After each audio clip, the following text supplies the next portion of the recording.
The following program is intended for listeners who are blind, have low vision, or another print disability that makes reading, holding a book, or turning a page difficult or impossible. The content is copyrighted by USA Today. For more information, please visit us on the web at nfradioreading.org.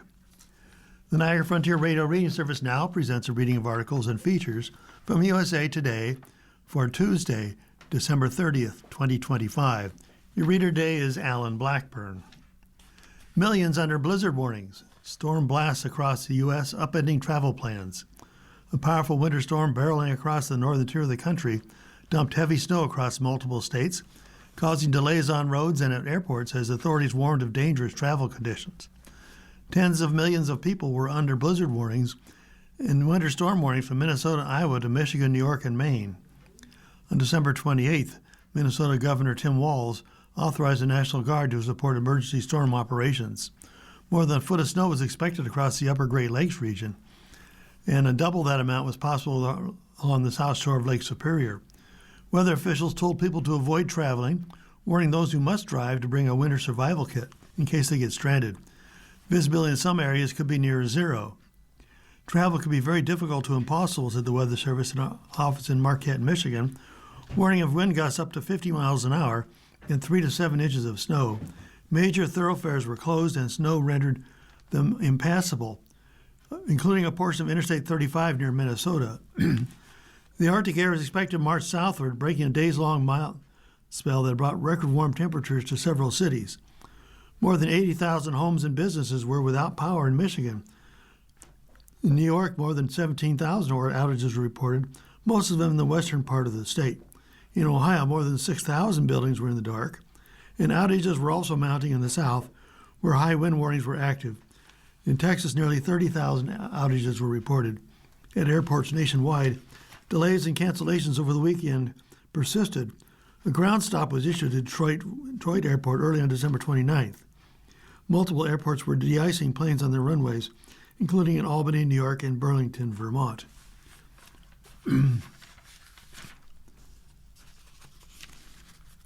And on to the next story. The flu season gets worse. Sets a record in New York. Flu is surging across the United States amid a busy holiday travel time. The state of New York is among those most heavily hit. Other heavily hit states are Colorado and Louisiana.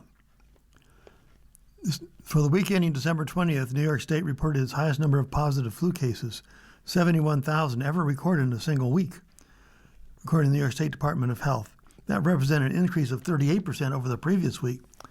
New York is one of 14 states that report high or very high activity of outpatient visits to healthcare providers for influenza-like illnesses for the week ending December 13th. As of December 16th, flu infections were on the rise or likely growing in 47 states, with cases only declining in Hawaii, the CDC projected. The increase in seasonal flu activity across the United States is similar to past seasons, the CDC says, but it comes along with a new flu strain, subclade K, a variation of the influenza A H3N2 virus, responsible for flu outbreaks in Japan, the United Kingdom, and Canada. Health officials have been concerned that the current flu vaccine may be a mismatch to the new variant, but they are confident it has protection against serious illness. Health officials aren't yet sure if the new flu strain is leading to more infections or more severe cases. But what is clear is that the cases are increasing. We're seeing a lot of influenza cases increasing in the country. That's a trend we're sure will continue into the new year. Also potentially contributing to an increase in flu are a decline in Americans getting flu shots. Well, more than 47 million flu shots have been given at retail pharmacies and physician medical offices so far. That's down about 3 million shots from last season. The government shutdown, which ran from October 1st to November 12th, also likely meant a decrease in flu activity data, which could have affected vaccination rates. We're potentially heading into a flu season that can be quite a doozy. We know we're starting it with fewer data, and more crucially, fewer vaccinations. The CD estimates that there have been at least 4.6 million illnesses, 49,000 hospitalizations, and 1,900 deaths from flu so far this season. During the week ending December 13th, there were 2 pediatric deaths, reported the CDC, bringing the flu-rated pediatric deaths so far this season to 3. In Colorado, where the CDC said flu activity was very high, emergency department visits with a flu diagnosis increased 7% for the week ending December 20th. Influenza accounted for 7% of emergency department visits in Louisiana, up from about 6% the previous week. All respiratory illnesses, including flu, COVID-19, RSV, made up nearly 9% of emergency visits in Louisiana. In New York City, visits to hospital emergency rooms with flu diagnosis increased to 8.75% for the week ending December 20th, up from 6.76% the previous week. How to protect yourself. It's not too late to get a flu vaccination. The CDC, World Health Organization, and other leading medical institutions consider the most effective way to prevent serious illness from the flu. Everyone 6 months and older is eligible for flu vaccine unless they have a specific medical condition, such as an allergy to its ingredients or a previous severe reaction to the shot. To help stop the spread of influenza, wash your hands often with soap and water for at least 20 seconds or use an alcohol-based hand sanitizer. Avoid touching your eyes and mouth with unwashed hands and other items. Another story, Black women find a home in Mexico. These American immigrants look south for a new dream. On a perfect sunny 75-degree day, a group of black women gathered at a sidewalk cafe over coffee and pastries to dish about dating, the affordability of weight loss medications, and where to find the best chocolate chip cookie. They easily break out into Spanish to converse with the servers. They go inside the tiny panaderia to check out the display of pan dulces. Through the bakery, though bakeries are plentiful throughout the city, butter can be subpar here. Diane Ray Herman, who sports glasses and neatly cropped gray afro, opts to snack on a plate of falafel and hummus. She's a retired widow originally from Little Rock, Arkansas. After losing her husband in 2019, she knew she would eventually pursue something different. She plotted a path to leave her real estate job and her country. Ray Herman, who's 67, landed in Mexico City. Keep the page turned here. In Mexico City, a longtime magnet for the greatest American writers from Jack Kerouac to Allen Ginsberg and pioneer black artist Elizabeth Catlett, who trained with muralist Diego Rivera and lived her life in exile until her death in 2012.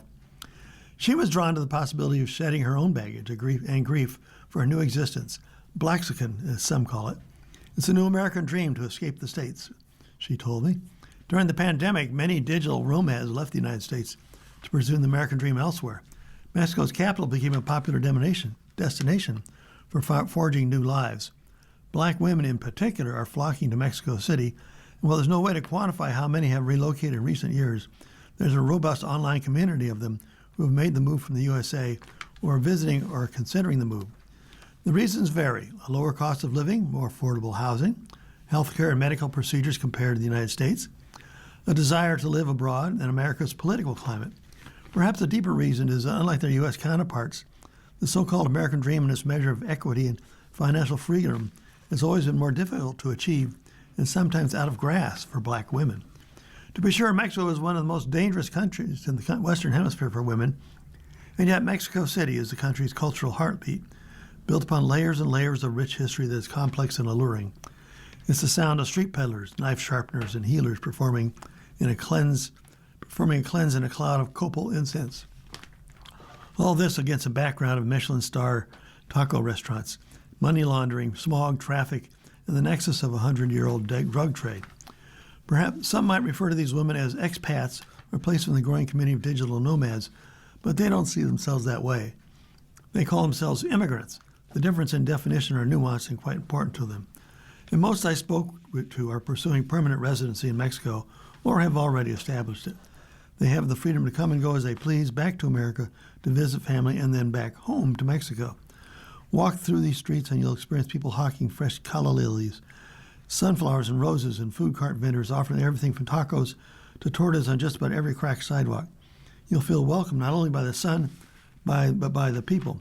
Another woman, Sarah Wright, who's 69, who's a retired paralegal who lived in the Bay Area and worked in the homicide unit of the San Francisco District Attorney's Office, has found her happy place in the Colonia of Doctores for the past year.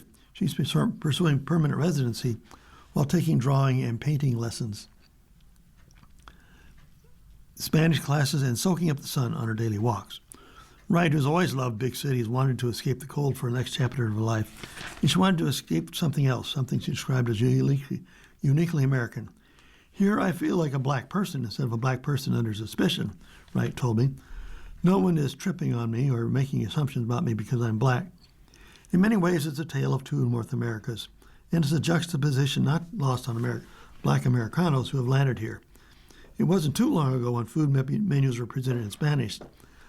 Now, with many in restaurants, the menu appears in Spanish on one side, and with a quick flip, English on the other. It's a subtle signal that non-Spanish-speaking Americans are not only visiting Mexico City, but are now a growing part of the population. Mexico's Migration Policy Unit says the number of Americans who applied for or renewed residency visas jumped by 70% from 2019 to 2022, and they've joined roughly 22 million folks packed into the capital of the former Aztec Empire. The city is made up of 16 boroughs, or delegaciones, and are divided into various neighborhoods, or colonias. These black women aren't affluent. They are former teachers, paralegals, and real estate agents. Many of them still work, just in a new locale.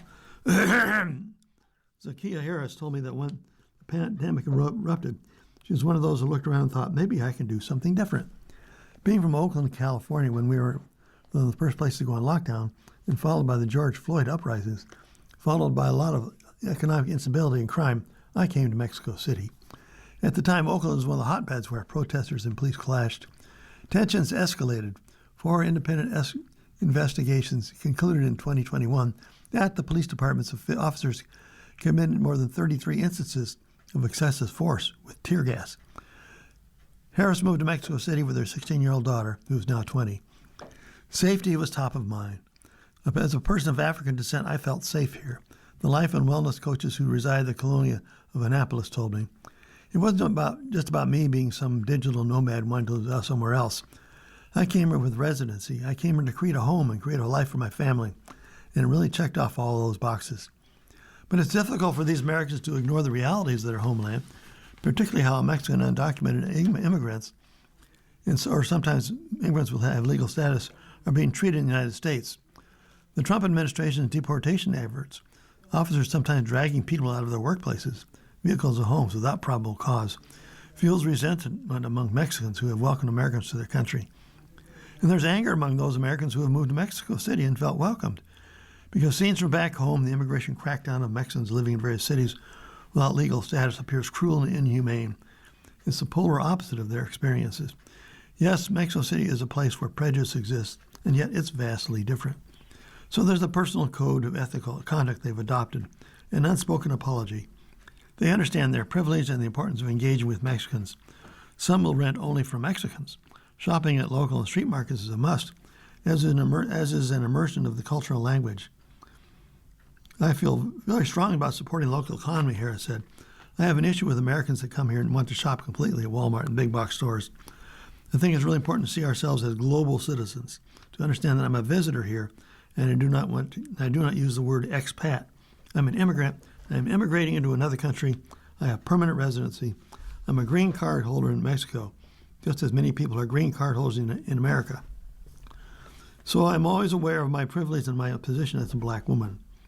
Acquiring legal residency status can be a headache. A person first must apply for a temporary residency, which requires proof of economic solvency. Tourist visas expire, so the women I interviewed have already established residency, be it temporary or permanent. Annex Sorrento, a woman's health researcher, first lived in Mexico City in 1998 to work. A single mother with a 6-year-old son, she believes her son is safer in Mexico City. He's enrolled in a French school where he's becoming fluent in French, Spanish, and English. He has diverse friends, takes robotic classes, and capoeira lessons. He plays tennis. I know that he's safer here. I don't think about it so much, but if I imagine him there, I get anxious. Here, he's fine. I think he's safe because people don't judge him on looking at him immediately. Being black inside the United States is like Superman being on Krypton, the planet Krypton. So when he was on Krypton, he had no powers. But as soon as he left Krypton, he was Superman. And I think for black people, being American is the only powerful outside the United States. Well, you're listening to a reading of today's USA Today on the Niagara Frontier Radio Reading Service. The time is 12:15.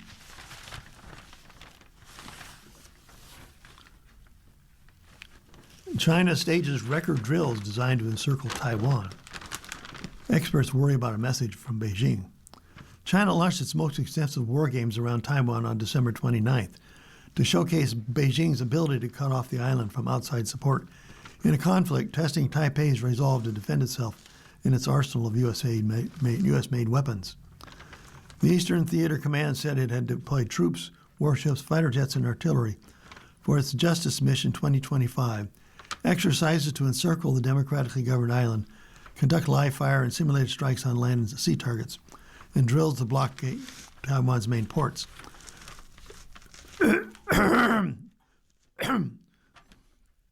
The live firing exercises will continue on December 30th across a record 7 zones designated by China's Maritime Safety Administration, making drills the largest to date by total coverage in areas closer to Taiwan than previous exercises. The military initially had said artillery and firing would be confined to 5 zones.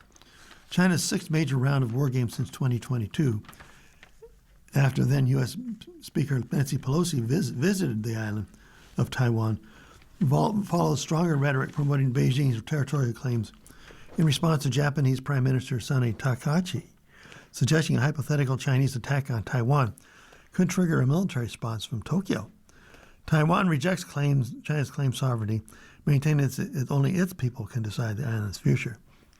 Our armed forces operate on the principle of preparing for the worst and must take every possible scenario into account, said the Deputy Chief of General Staff for Intelligence at Taiwan. Conducting live fire exercises around the Taiwan Strait would not only constitute military pressure on us, but also pose more complex challenges and impacts for the international community and neighboring countries. The exercises began 11 days after the United States announced $11 billion in arms sales to Taiwan, the largest ever weapons package for the island, drawing a protest from China's defense ministry and warnings that the military would take forceful measures in response.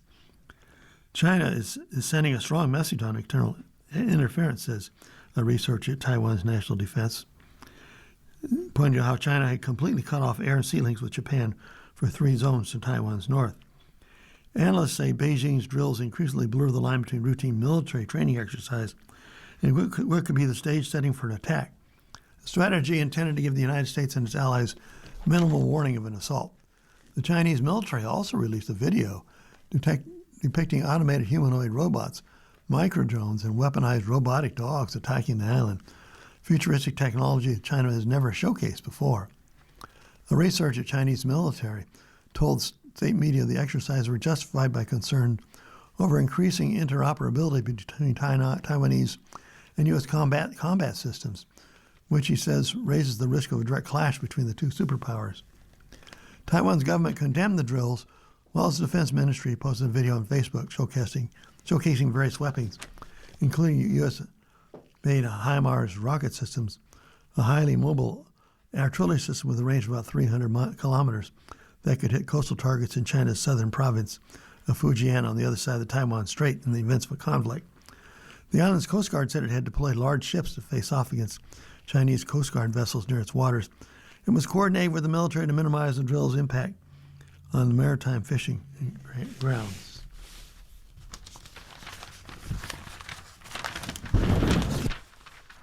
Zelensky pushes for a 50-year security deal for Ukraine. The U.S. offered 15 years of guarantees, he said. Ukrainian President Zelensky is seeking security guarantees from the United States that could span about 50 years as part of a potential peace settlement with Russia that the Trump administration put forward. Zelensky told reporters the day after he met with President Donald Trump in Florida that the United States offered 15 years of security guarantees, but he said that he told Trump the war has been going on for nearly 15 years already and asked the administration to consider a longer commitment. I told him we really wanted to consider the possibility of 30, 40, 50 years, and this would be a historic decision by President Trump. The president said he would think about it, Zelensky said, according to Al Jazeera. The comments came after Zelensky presented his version of the plan to Trump and top U.S. officials on December 28th at the president's private resort in Palm Beach. The leader said afterward that they'd made substantial progress on a security framework, but had not come to an agreement on the fate of the Donbass region in eastern Ukraine, where Russia has seen most but not all of the land. Russia is pushing Kiev to retreat from areas of the region that are still under Ukraine's control and concede the territory in any peace deal. Ukraine has indicated a willingness to turn disputed land into a demilitarized economic zone. The issue of who will manage the Zaporizhzhia power plant, the largest nuclear plant in Europe, also remains unsettled. Russia controls the power plant, which provided more than 20% of Ukraine's energy before the war began. Russia annexed the Ukrainian territory of Crimea more than a decade ago in 2014 and launched a full-scale invasion of the country in 2022, seizing the nuclear plant in much of eastern Ukraine. Trump has pushed Zelensky to make a deal to quickly end the fighting, although he said ahead of their meeting that it has no firm timeline. At the news conference with Zelensky after the talks, Trump said thorny issues remained and it was impossible the conflict would not abate. The leaders spoke to heads of several major European governments by phone for an hour after their private discussion, with another round of in-person talks potentially taking place in January. Trump said he talked to Russian President Putin on the phone for more than 2 hours earlier in the day and could speak to the leader again soon. He said he was on the side of peace and declined to chastise Putin for bombarding Ukraine with missiles and drones before his summit with Zelensky. The Kremlin said on December 29th that the call was in the works and renewed its push for Kiev to withdraw troops from the Donbass. The D.C. pipe bomb suspect disliked the Republicans and Democrats, prosecutors say. The man suspected of planting pipe bombs in Washington, D.C. in 2021 confessed after his arrest that something just snapped and he wanted to target the Democratic and Republican parties because they were in charge.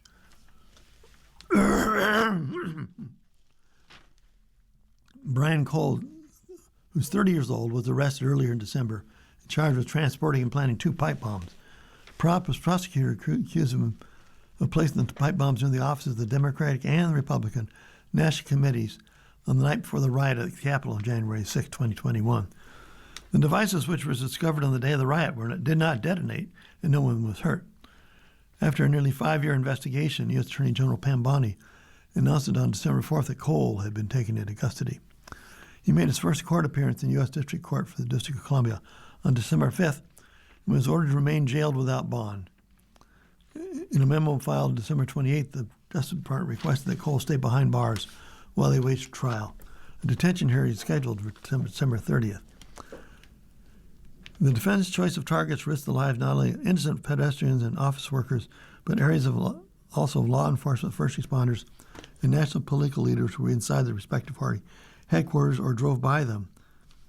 Cole was arrested on the morning of December 4th at his home in Virginia, Woodbridge, about 25 miles from Washington.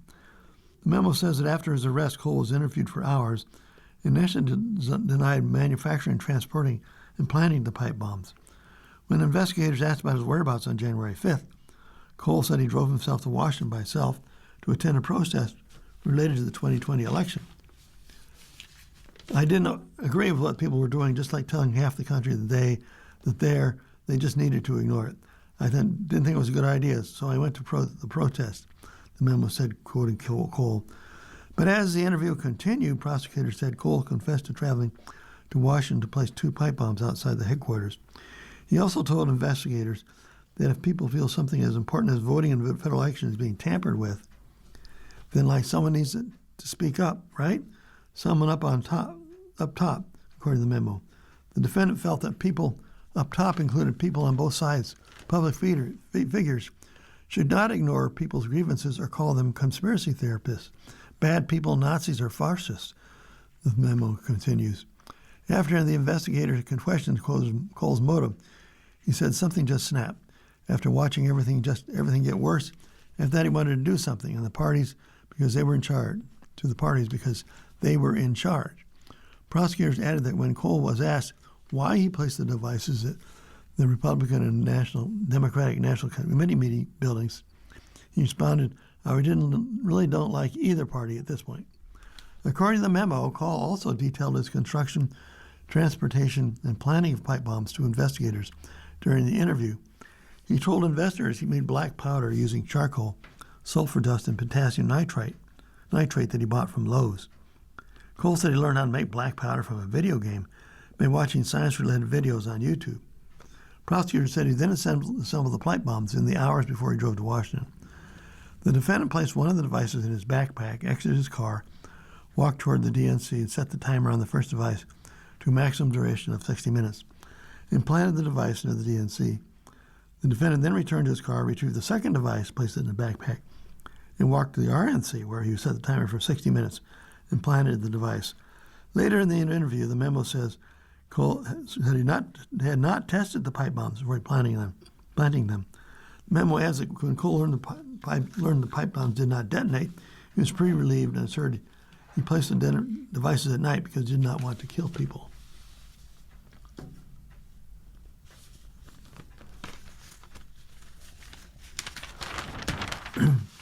Parents of a Kentucky State University victim are arrested.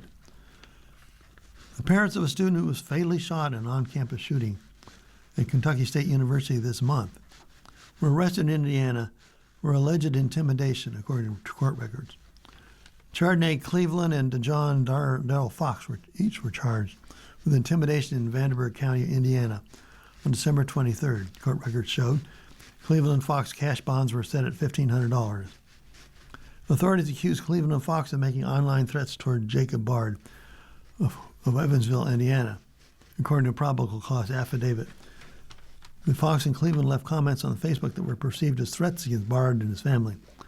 Bard was arrested on December 9th and charged with murder and first-degree assault in connection with the Kentucky State University shooting, the Frankfort Police Department said. Bard was on the campus in Frankfort, Kentucky, on December 9th when he opened fire at two victims near a student residence hall. Two students suffered gunshot wounds and were transported to a local hospital. One student was identified as 19-year-old John Darrell Fox Jr. of Indianapolis, who died from his injuries at the hospital. The other student who has not been identified was critically injured in the incident. A grand jury returned a no true bill decision for Bard on December 23rd, meaning he did not leave. The prosecution showed probable cause. Bard pleaded not guilty to murder and assault charges. During a December 11th arraignment hearing, he was being held at Franklin County Regional Jail with $1 million cash bond. On that day, Franklin County court clerks confirmed the grand jury had declined to indict Bard. Jacob's family posted bond in his case, so he would be released prior to the grand jury rendering a decision, said Jonathan Danks, Bard's attorney. The grand jury was convened, and after being presented with all of the evidence, the grand jury found that Jacob acted in self-defense and refused to indict him, so the criminal case is concluded with that. Danks said the defense was thrilled with the outcome, adding that it's a huge relief on the family's shoulders. We've maintained from the beginning that he acted in self-defense, that he was legally justified in the actions he took. Hopefully this puts the matter to rest. They can go back to as close to normal life as they can following all these incidents. Frankfort police said it received reports of a shooting on campus around 3:10 p.m. local time on December 9th. When officers arrived at the scene around 3:14, Kentucky State Campus Police already had the suspect in custody. Two students were found with gunshot wounds and transported to a local hospital. One of the students died, and the other was in stable but critical condition. According to the arrest, Bard was involved in a physical altercation on campus during which he produced a handgun and shot two other individuals.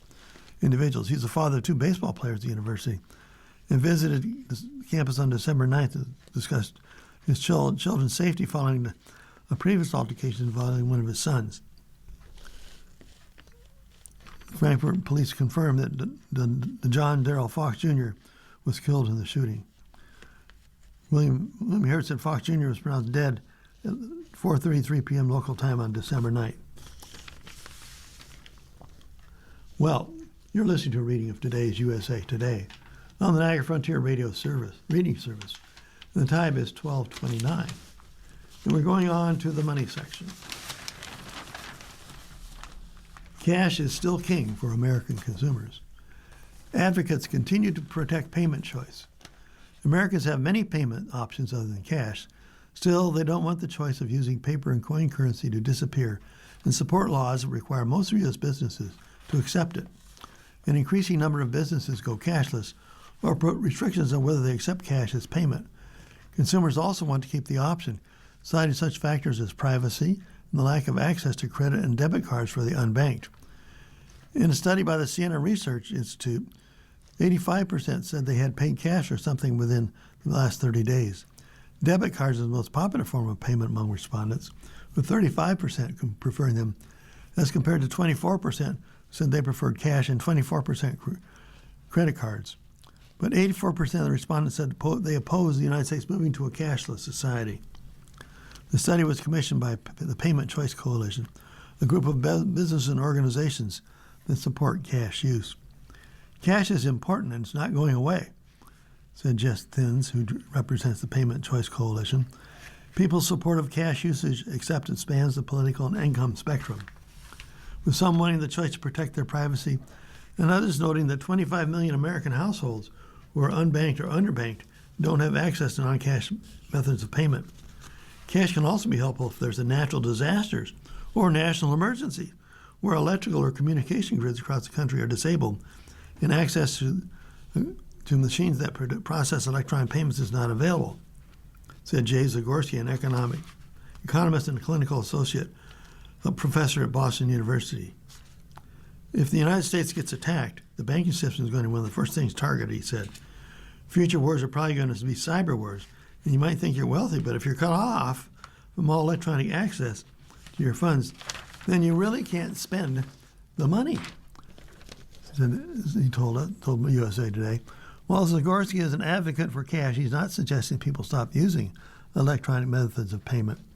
He suggests using cash at least once a week to keep the infrastructure going that circulates cash into society. Here are some highlights of the perception of cash. 92% of respondents say paying with cash protects privacy better than digital. 3 out of 4 said it felt it was easier to keep track of spending using card or payment instead of cash, but 70% also said using physical cash makes it easier to stay within a budget.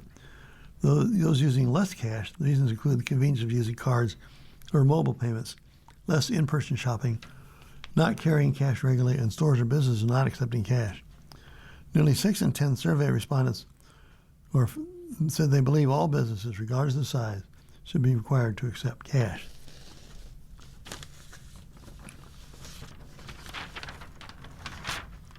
Where does the market go from here? What will stocks do in 26 is not just about AI.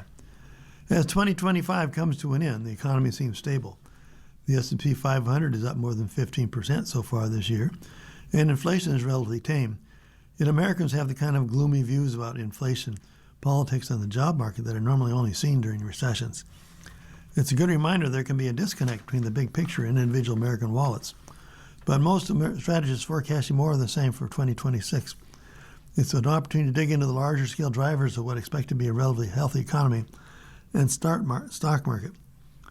We are constructive on 2026, said Rob Hayworth, a senior investment strategy director for U.S. Bank. There are risks we have to watch, but we think this is a market and an economy that we can repeat the successes we've seen over the last couple of years. Will the stock market go up in 2026? Most analysts do expect the stock market to perform well next year, bolstered by spending on artificial intelligence, technology, Federal Reserve rate cuts, and tax breaks. Strategists at Deutsche Bank expect the S&P 500 to end 2026 at about an 18% increase. Investment bank Morgan Stanley sees a 14% increase, and LPL Finance's forecasts only an 8% increase. Just like average Americans, professional investors keep a wary eye on AI. This phase of an investment cycle, which is likely to play out over the next 3 to 5 years, will be a double-edged sword. On one hand, it will spur the economy to swap out old tools for new ones, but it will also present an increasingly narrow investment landscape where investors find it difficult to avoid risk. And what does narrow mean? As shown in the chart, most of the stock market's performance over the past few years has been concentrated in 7 high-growth stocks: Alphabet, Amazon, Apple, Meta Platforms, Microsoft, NVIDIA, and Tesla. Many analysts see such concentration success as worrisome, but Deutsche Bank's team says it expects earnings growth for the tech stocks to moderate, even as growth for the rest of the S&P 500 likely picks up. What kind of stocks will do well in 2026? Investors recently have started to pay more attention to industrial sector companies such as General Electric or RTX Corporation, which will benefit from AI boom. U.S. Bank's Hayworth told USA Today that's a sign of healthier market, he believes. Truist Wealth recently upgraded the sector, which can be invested in via State Street Industrial Select Sector Traded Fund. Truist also remains bullish on the information technology sector, which features the Mag 7 heavyweights and can be tracked through the State Street's XLK ETF. Goldman Sachs strategist team, meanwhile, takes an even broader view, recommending that investors diversify their holdings outside of the United States, particularly to emerging markets including Brazil, India, and China, as well as across sectors. Another investing theme to consider is sustainable, responsible, impacting investment. Natural disasters like Hurricane Helene in 2024 are a reminder of the need for a resilient infrastructure for transportation, communication, and utilities. Finally, another piece of advice Goldman gives to stay invested is a reminder that financial markets can be jumpy. Stocks and bonds both plummeted when White House announced tariff in April, but soon recovered soon after. Investors who stay the course generally do better than those who try to time the market. As Kroll puts it, make sure you're investing for the long term. Remember 2025 with these 8 viral products. How long will you stand in line for a canvas tote bag, a snow globe, or chocolate bar? Some eager shoppers would say a few hours or maybe even overnight. Several viral products that had shoppers waiting in lines, sometimes out in the cold, sometimes in online queues. Defined 2025. Labubus, the fuzzy snaggletooth monster doll, took the internet by storm. Trader Joe's released more miniature tote bags than one hipster really needs in the back of a car trunk. And Starbucks caused probably a few tears with the release of its glass Barista cup in this November. Whether you're part of the crowds or watch them from home on TikTok, you likely know about at least one of these items. As the year comes to a close, here's a look at some viral products that shoppers couldn't get enough of in 2025. Starbucks Barista cups. Perhaps one of the most memorable products that flew off the shelves in 2025 was Starbucks Barista cup. The 20-ounce glass cup is shaped like a teddy bear, wearing a green beanie and holding a Starbucks cup with the chain's logo. The cup was released on November 6th, and sold out immediately. Starbucks customers quickly took to social media to share their frustrations with how quickly the cups sold, with some claiming the cups were gone before the store doors opened, while other locations had only a few in stock. While still sold out, Starbucks has launched a new way for customers to get their hands on the cup by participating in the chain's annual Starbucks for Life promotion. Through January 4th, Starbucks Rewards members can participate in prize play on Starbucks mobile app to enter and win prizes, which include drinks, gift cards, Cake Pops, Reward Stars, and, of course, the Barista Cup. More than 600 Barista Cups will be available to win each day, according to Starbucks. Trader Joe's tote bags. Just how many tote bags did Trader Joe's release this year? 2025 started strong with Trader Joe's Easter mini totes, bags retailing for $2.99, but quickly began to appear on third-party resales like eBay and Mercari for as much as $65 for the full set. The food store chain had to impose a limit on the number of totes one customer could purchase due to their popularity. For Halloween, Trader Joe's released a line of trick-or-treat mini canvas totes for $2.99. The bags were available in purple, black, orange, and multicolored, and again, quickly sold out. Full sets of the 4 bags were listed for anywhere from $24 to $350 on eBay as of December 15th. But perhaps the most viral Trader Joe product was the micro tote bag, released in November. This 4.5 by 3.5 inch bag, just large enough for spare change, lip balm, or keys. Due to their widespread popularity, Trader Joe's brought the micro bags back as of December 10th. Available in blue, red, yellow, and green, They're $2.99. Taylor Swift holiday merchandise. The Swifties didn't hesitate to get their hands on the latest merchandise, including pieces from Taylor Swift's holiday collection. The collection launched on November 13th, with some items selling out the same day, including the Folklore cardigan plush cat and Folklore album cabin sweater. For several days in November, Swift released individual items, including an acoustic piano snow globe, which quickly sold out. The snow globe featured a miniature version of the piano Swift played during the surprise songs of the Eras Tour. As of December 15th, the snow globe was available on eBay for between $87 and $140. The morning of November 21st, Swift released the Cardigan Collection, a variety of different cardigans inspired by our different albums. As of December 15th, each cardigan, which cost $70, was sold out. K-pop Demon Hunters Mattel dolls. In some way, it feels like Netflix didn't anticipate how big K-pop Demon Hunters would become this year, largely due to the lack of official merchandise ahead of the holiday season. On November 12th, Mattel released the highly anticipated Hunter X Rumi Mira Zoe, which sounds like a 3-pack. The $150 doll set, sold in a collectible box, includes Rumi, Mira, and Zoe in their final performance outfits with their various weapons. The dolls sold out in less than an hour after their pre-order launch. Mattel had not shared plans to restock. Shine's Paris brick and mortar. Though not a single product, the first permanent Shine store opened in Paris this year and had many show up for standing in line for a first look. Located in Paris's well-known Bazaar d'Hôtel de Ville, the flagship opened on November 5th. Forbes reported that more than 5,000 customers visited the store during its first days. Fashion Network reported that about 80% of the store is geared toward women, offering casual wear, sportswear, formal wear, and accessories.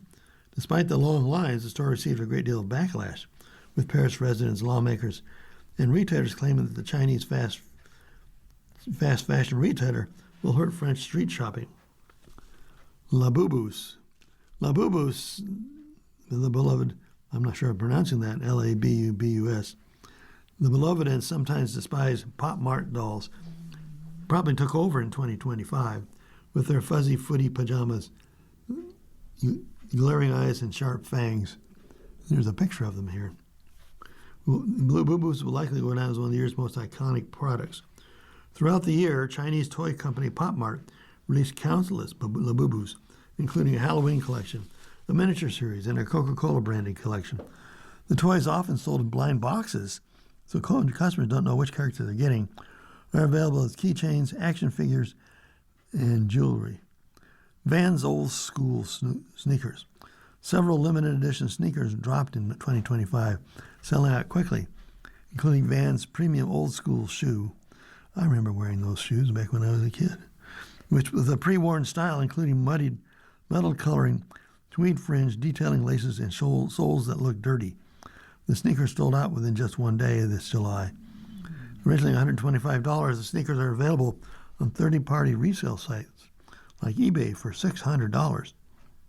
Trader Joe's Dubai chocolate. Canvas tote bags weren't the only thing that flew off Trader Joe's shelves this year. Jumping on the Dubai chocolate bandwagon, Trader Joe's released its own Dubai chocolate bar in May. Trader Joe's dupe or duplicate of the viral chocolate bar, cost 5 times less than the original one crafted in Dubai. Trader Joe's Dubai chocolate bar, a 3.5-ounce square, costs $3.99. This compares to a 6-pack of the original Dubai chocolate bars from Fixed Dessert Chocolate here in Dubai in the United Arab Emirates, which cost $120. That's about $20 a bar. It's hard to believe that Trader Joe's Dubai chocolate bars have made their way to third-party resales. As of December 15th, one bar on eBay listed for about $12, while 12 packs range for up to $90, or about $7.50 a bar. Well, you're listening to the radio reading. The reading of today is U.S. Day on the Niagara Frontier Radio Service. The time is 12:44. And we're going to Johnny C. Taylor's HR column. A manager avoiding feedback may lack training. Question. My boss avoids giving feedback, addressing problems, or correcting poor performance. The whole team is frustrated, but no one wants to say anything. How do I navigate this? Asked Tim. The answer, Tim, let me start here.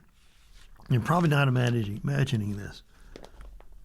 The manager who avoids feedback, sidesteps tough conversations, or won't address poor performance creates real frustration, and you're not alone in feeling it. Here's what most employees don't hear. This behavior is far more common than you think. Many managers avoid difficult conversations because that's just not a personal shortcoming. It's often a brighter organization failure to prepare people for leadership. Not everyone who excels at a job is equipped to manage others. For instance, being great at coding doesn't automatically make someone great at leading people. Yet organizations routinely promote top performance into management roles, assuming technical excellence translates into people leadership. That's like assuming Serena Williams could step in as the next LeBron James. Think about it this way. We wouldn't put a teenager behind the wheel for the first time and say, good luck, don't hit anything. Yet we hand employees direct reports and expect them to instinctively know how to coach, correct, and develop others, and it doesn't work. When an organization promotes someone into management without the necessary training, tools, or support, they set up that manager and their entire team for frustration. So what can you do? First, address it directly, but constructively.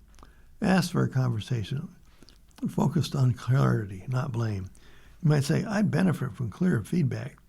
I know what success looks like. So I would know what success looks like.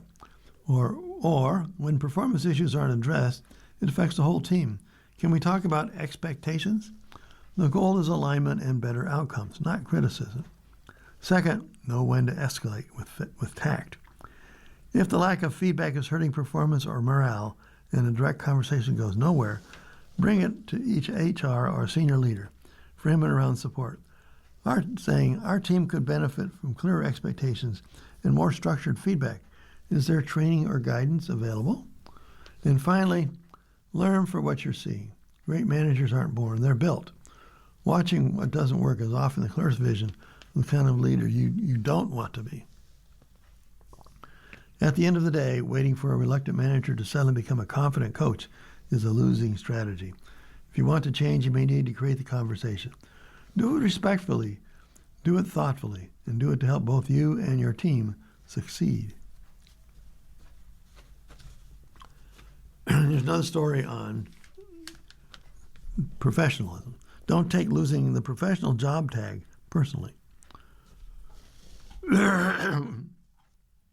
Though many Americans see exclusion from the Department of Education list of professional graduate degrees as a loss of status and access to higher education, others see it as an opportunity to finally get ballooning students' loan debt under control.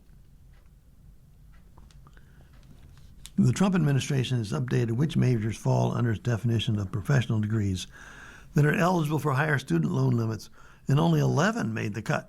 And many people were quick to point out degrees such as nursing, accounting, architecture, and physical therapy were excluded.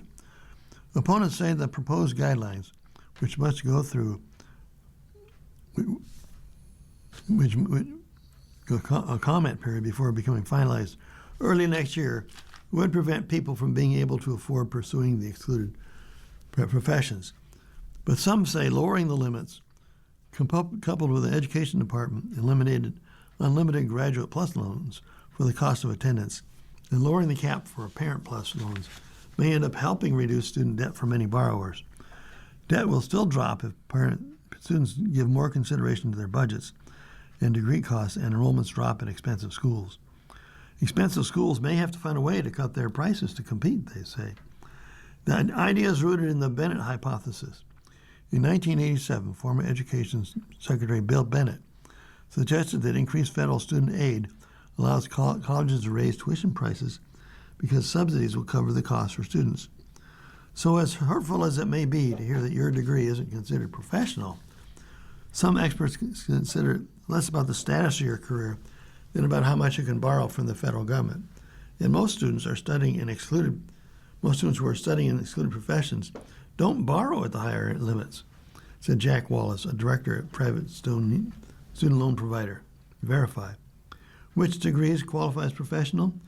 If finalized, effective July 1st, professional degrees that will have federal student limits of $50,000 annually and $200,000 lifetime are medicine, pharmacy, dentistry, optometry, law, veterinary medicine, osteopathic medicine, podiatry, chiropractic, theology, and clinical psychology. Degrees not included in the list would have limits of $20,500 annually and $100,000 lifetime. Professional associations like the National Association of State Boards of Accountancy and the American Association of Colleges of Nursing objected to the department, saying their jobs aren't professional.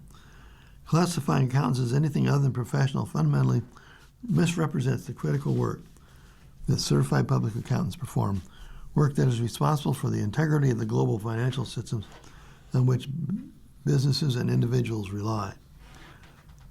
Professional associations and some lawmakers in Congress have also worried that lower loan limits for those degrees will deter students from entering those fields.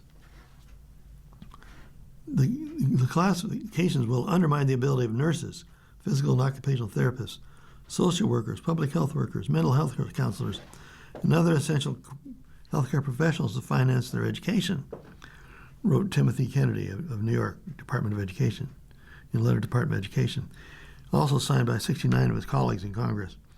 The move deepens existing workforce shortages and further strains the healthcare system already in crisis. Some experts agree that loan limits will make people who can't cover the cost of certain programs consider less expensive options or explore private loans that can offer lower fees and rates. But many students pursuing graduate degrees deemed non-professional typically borrow below the annual loan limit, so they might not be deterred by the loan caps. For instance, 95% of nursing students did not reach the $100,000 cap, the Education Department said. 72% of students pursuing a Master of Social Work also borrowed less than the $20,500 annual limit for graduate programs, and 84% of doctorates of education students borrow within the standard limit. That contrasts with only 31% of medical students who borrow less than the standard graduate loan limit of $20,000 a year. I'm skeptical that loan limits will significantly impact enrollment in professions such as nursing, where the majority of graduate students currently borrow below the new limits, and there are high wages for program graduates, said Catherine Meyer, a fellow at the center-left leaning think tank Brookings. But that doesn't mean there won't be any impact. Definitely some people will decide not to be nurses because the programs they were interested in cost more, and they're not able to move to a different part of the country to enroll in a lower cost program, or lower cost schools may not be able to expand admissions. The proposed changes could have other negative consequences. My biggest concern is actually for students enrolled in the programs that did make the professional list, but the higher limits for professional programs still aren't enough to make up for the elimination of PLUS loans. It's far more likely that an aspiring dentist is not going to have enough access to federal loans for their program costs, despite being on the professional list. And here we go back to Section A. Anti-Mamdani voters looking for whom to support next. Zohran Mamdani will become mayor of New York City on January 1st, with nearly half the city's voters not supporting him. While his November 4th victory was celebrated by progressives and younger voters in areas like Brooklyn and South Asian Queen communities, it was greeted with negative reaction in many of the city's more suburban middle-class outlying areas. While Mamdani, who's only 34, earned nearly 51% of the vote, over 49% of voters cast their ballots against the mayor-elect, overwhelmingly in favor of former Governor Andrew Cuomo, who ran as an independent after losing the Democratic primary to Mamdani, and in smaller numbers for Republican candidate Curtis Sliwa. And the high turnout, more than 2 million New Yorkers came to the polls, the most for a city election in more than 50 years, indicates an unusual enthusiasm not just to vote for him, but to vote against him.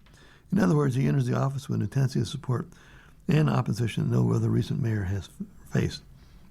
Even in a city that typically favors Democrats by wide margins, many moderate members of his own party strongly opposed Mamdani's candidacy. Some raised concerns about his democratic socialist ideology and proposals to expand social programs such as creating universal health, child care. Others objected to his past calls to defund the police and to boycott Israel. They're going to have to live with him, and they're going to be watching him very carefully, said Hank Scheinkoff, a longtime political consultant who has opposed Mamdani. On the eve of his inauguration as New York's first Muslim and first South Asian mayor, those voters are left trying to figure out how to respond over the next 4 or 8 years. Some are looking to actively support Israel in light of Mamdani's opposition to the country's existence as a Jewish state and promise to arrest Prime Minister Benjamin Netanyahu for war crimes against Palestinians in Gaza. Others are thinking about working to elect moderate Democrats in the 2026 midterms. Many Mamdani opponents vowed to flee the city if he won, but so far the data shows no exodus. This is not a time to run, said Rabbi Avi Weiss, who plans to hold a vigil of conscience at Mamdani's inauguration. The more we run, the worse it's going to become, and the more we're going to become overwhelmed. Weiss is the founding rabbi of the Hebrew Institute of Riverdale. Calling Mamdani anti-Semitic for his criticism of Zionism, Weiss is among the roughly 2/3 of Jewish New Yorkers who oppose Mamdani. Jews make up about 1 in 10 New Yorkers. Many have ties to Israel. About 1/3 of Jewish voters back Mamdani. New York City Fire Commissioner Robert Tucker, who is Jewish, submitted his resignation over Mamdani's views toward Israel. In another blow, Mamdani's incoming director of appointments resigned a day after her job announcement because of past anti-Semitic social media posts. Weiss cited Mamdani's response to a November protest at Manhattan Park's East Synagogue, which held an event by an organization that promotes Jewish immigration to Israel in the occupied West Bank. While Mamdani condemned slogans used by demonstrators, he said places of worship shouldn't violate international law, referring to Israeli settlements in the West Bank. Well, you've been listening to a reading of USA Today for Tuesday, December 30th, 2025. We read USA Today weekday at noon. For more information, call 821-5555. Your reader today has been Alan Blackburn.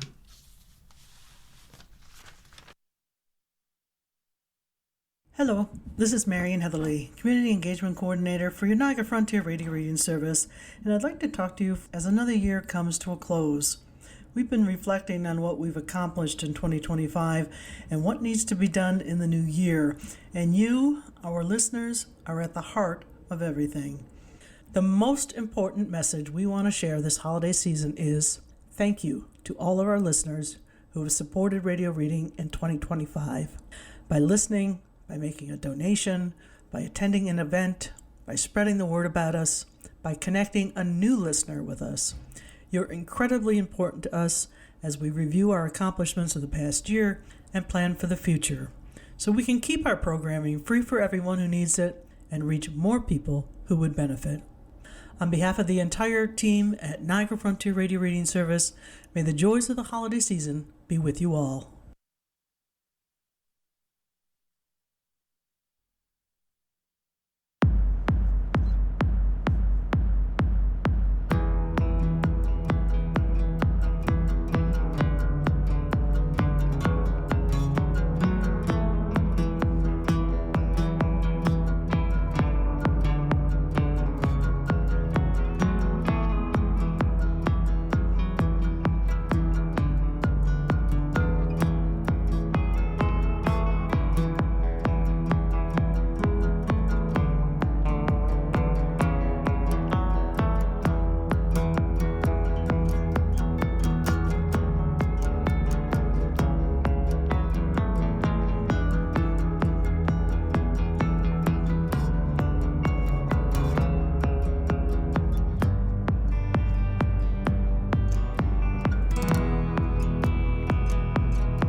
We'll continue now with our reading of articles from today's issue of the USA Today. Your reader for this hour is Barbara. Measurement time. In the 4 versus 5 CFP quarterfinals, Texas Tech's defense faces Oregon's potent offense by Don Williams. The last time the Texas Tech football team played Oregon, the Ducks won, and in the next spring NFL draft, their quarterback was taken in the top half of the first round. That was Bo Nix, now in his second year behind center for the Denver Broncos, who have a 13-3 record. This year's Oregon quarterback seems likely to be drafted even higher.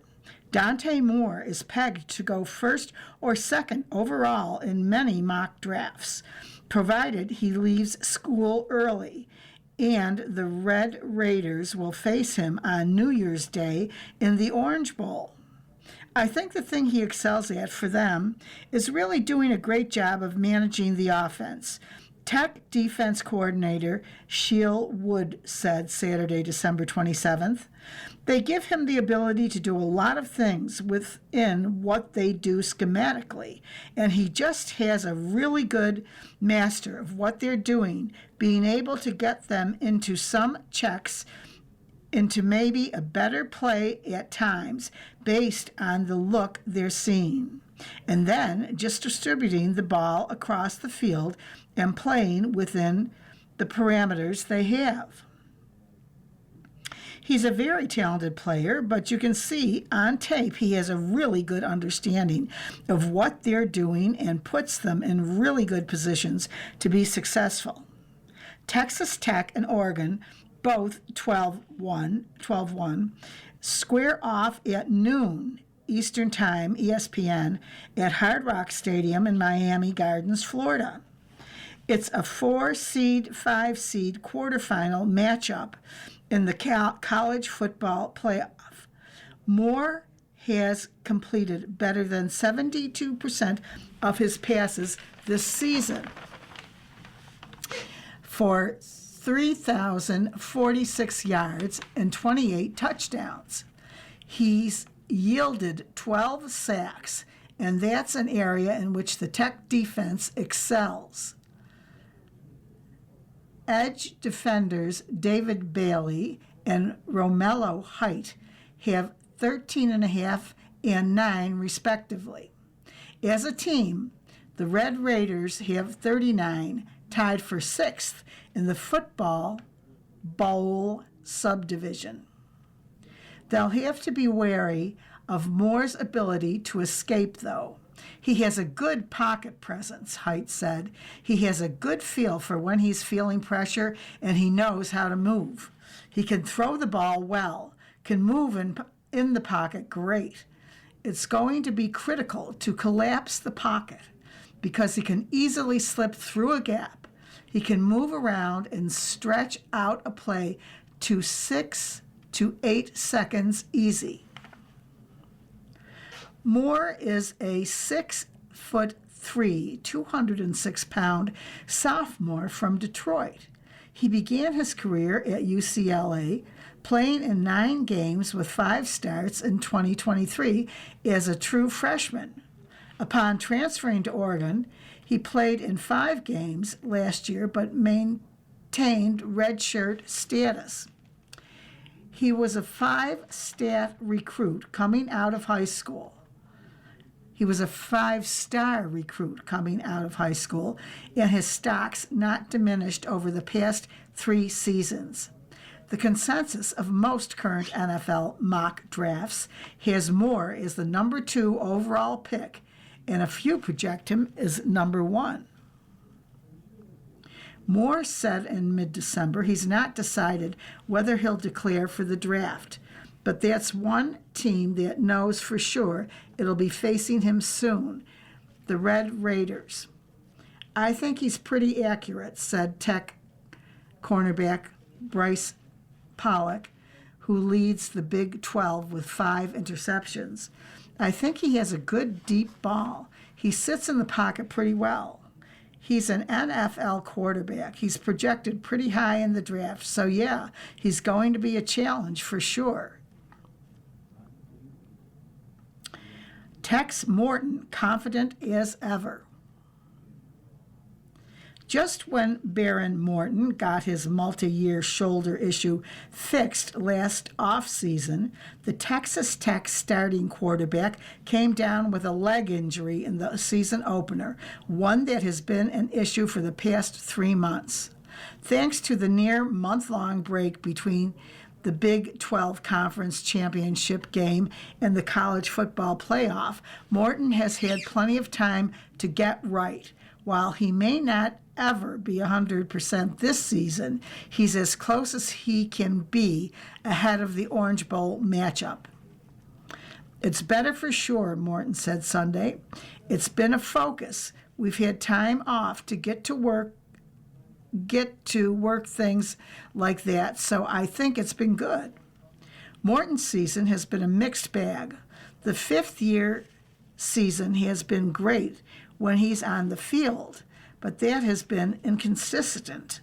Some of that is due to injuries, mostly the leg that was re-aggravated in October, and a concussion that knocked him out of the road win at Utah. Another factor is the Red Raiders blowing out most opponents, making it unnecessary for Morton to stay in for the entire game. As far as the week goes, it's not like I'm not doing anything, Morton said, who has spent plenty of time in a walking boot to prevent further damage off the field. I'm getting to practice a lot. I think Coach Joey McGuire does a good job of conditioning wise with the time that we have now. My body is in great shape and I feel good. Despite the will he, won't he of the season, Morton has been productive, totaling 2,643 yards and 22 touchdowns, compared to 4 interceptions on a 67% completion percentage. That comes with the adjustments he's had to make with the leg injury. Offensive coordinator Mac Leftwich said Morton would go through the team's walkthrough periods while in the boot. We go 40 plays and he wouldn't have a ball on the ground in the boot, Leftwich said. And I was joking with him. I told him that made him more accurate because he had to play with the base and balance. When you have injuries, you got to learn to kind of play with it and know where your limitations are and what you're able to do. While head coach Joey McGuire said Morton feels as good as he has since preseason camp, Leftwich said don't expect Morton to be introduced into the running game more against the Ducks. That's not his strong suit anyway. Everything else, I think now that he's back feeling good and feeling healthy, Leftwich said, I think he's as confident as he has ever been. Carter Eagles stay calm. Orchard Park, New York. It's easy to focus on the wrong thing. Sure, the Philadelphia Eagles offense deserves scrutiny, especially after it gained a total of 16 yards on just 1 first down in the second half. Jalen Hurts didn't complete a single pass in the second half, going 0 for 7. It was as miserable a half as the Eagles have played all season, and yet they still beat the Buffalo Bills 13-12 on Sunday, December 28th, holding on by their fingernails as Bills quarterback Josh Allen threw into the end zone for a potential game-winning 2-point conversion with 5 seconds left. The Eagles' pass rush got to Allen and made him throw before he was ready. Consequently, he didn't have time to get the ball to Khalil Shakir in the back of the end zone. The Eagles can thank Jalen Carter for that. Heck, they could thank him for just about everything. That's how much the defense tackle means to this team. The boy went out there And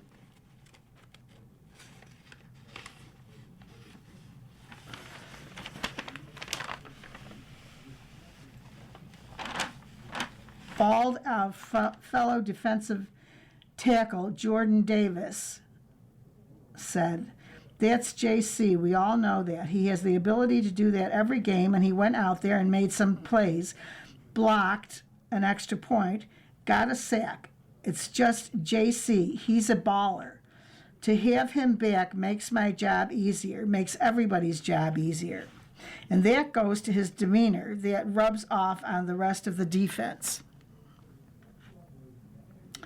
"I like to consider us the eye of the storm," Davis said. "While everything else is swirling around us, we're in the middle. We're calm. Everything can be messy as hell at the end of the day, but when we're in the eye of the storm, everything is calm. We have to keep ourselves composed. We can't let the moment get too big or too long."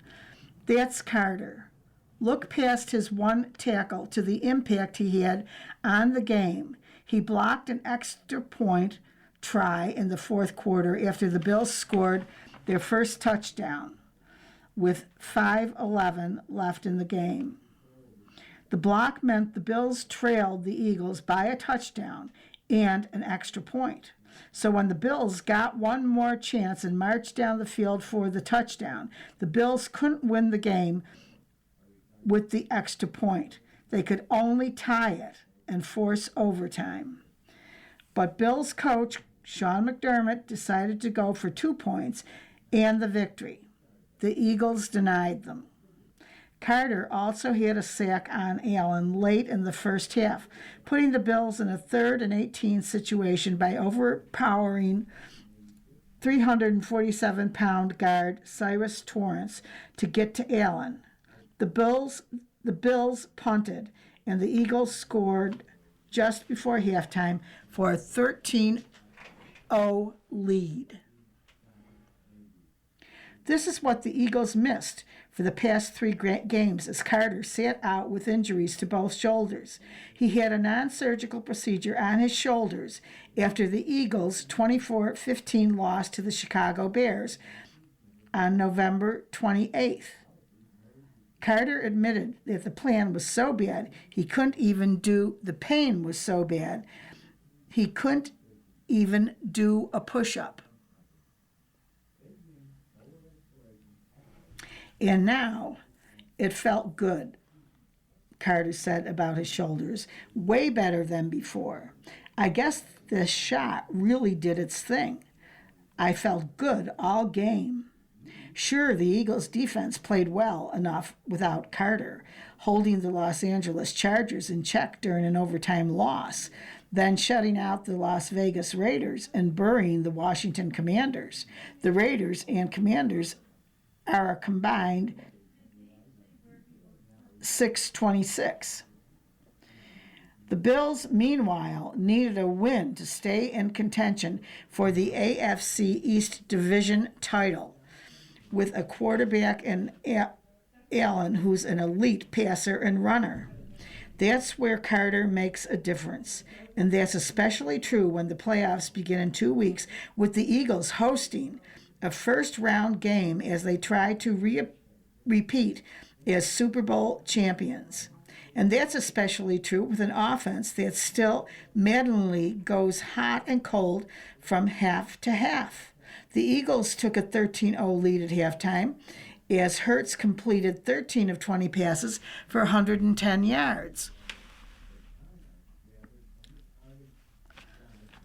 Shaquan Barkley had 51 yards on 11 carries, and A.J. Brown had 68 yards on 5 catches.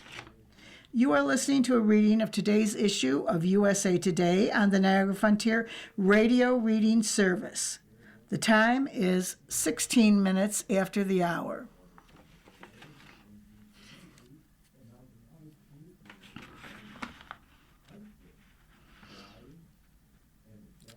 Hurts ended up with 110 yards.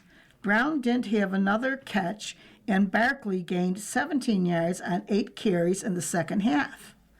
If you come out of a football game where you won on the road in a hostile environment, and you're just thinking about all the negative things that happened, that makes for a miserable existence, Eagles coach Nick Sirianni said. We'll get there. We'll get to what we need to clean up. Really good first half by the offense, not a great second half, and a lot of different reasons why. Of course, we've seen this movie often during this season. One strong half where Hurts and company can do no wrong, followed by a half where they can do no right. And yet here the Eagles are, back in the playoffs because of Carter and the defense. And if the Eagles are getting back to the Super Bowl and winning it again, it will be because Carter and it will be because of Carter and the defense. There's nothing pretty about it. They just stay calm in the eye of the storm and get the job done. It was like this throughout the game. There was Jalen Phillips sacking Allen in the first quarter, spinning Allen around until he lost the ball as it went 20, 30 yards backward, where Eagles linebacker Jihad Campbell recovered it. There was Zach Braun stopping Allen a yard short of the end zone on 4th and goal from the 3 late in the third quarter. And there was edge rusher Jalix Hunt with 7 tackles, 2 sacks, and 3 QB hits, simply dominating the Bills' offensive line. Hunt's second sack went for a 19-yard loss, taking the Bills out of field goal range early in the fourth quarter. Gritty games like that are games you need to have to prepare yourself for the long haul, Phillips said. But that's getting ahead of ourselves. I don't want to throw that out there. Super Bowl this, Super Bowl that, Carter said. We're playing a game at a time. And when we get to the playoffs, it all restarts. Win or go home.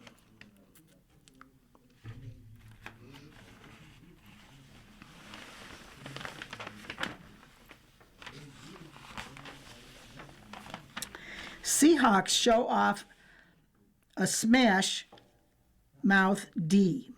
Charlotte, North Carolina. Have defense, will travel. That sums up a lot of what went down Sunday, December 28th at Bank of America Stadium. The Seattle Seahawks were not the ones to slip up with a clear path afoot for winning the NFC West and seizing a number 1 seed for the playoffs. Not with that defense. Seattle smashed the Carolina Panthers 27-10 to inch closer to its best-case scenario for the playoffs by providing Bryce Young and company a warning of the type of tests that loom in the postseason if they get there.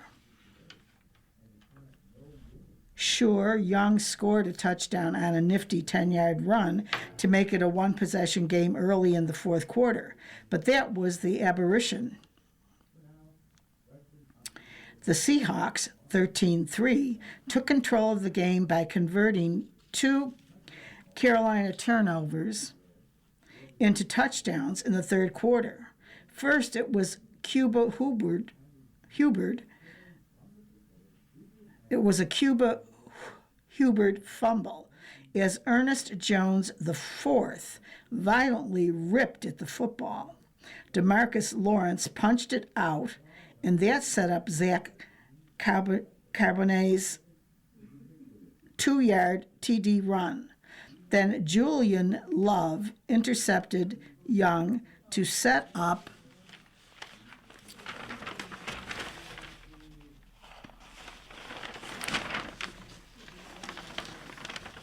Sam Darnold's 17-yard TD flip to tight end A.J. Barner to make it a 17-3 margin. Despite Young's penchant for engineering late-game rallies, that was a bit much to expect against a unit that seemed hell-bent on inflicting its will. If you give us an opportunity and we can turn the ball over and turn it into points, you've got trouble. Jones told USA Today, while the beats thumped on the boombox in the locker room. We're not giving up much. We're just out there playing for each other. So we know that once we get our hands on the ball, it's time to go. When last seen in action, the Seahawks survived an overtime shootout thriller against the Los Angeles Rams in what many hailed as the NFL's Game of the Year. It had a huge comeback, offensive fireworks, a controversial two-point conversion, and a championship-level defense torched by Matthew Stafford and Puka Nacua. Well, it was quite a different formula. Smash mouth on Sunday. The Seahawks allowed 139 net yards with a 1-for-11 third down conversion rate. Young passed for 54 yards and had a 54.8 passer rating. The numbers didn't lie, but neither did the optics.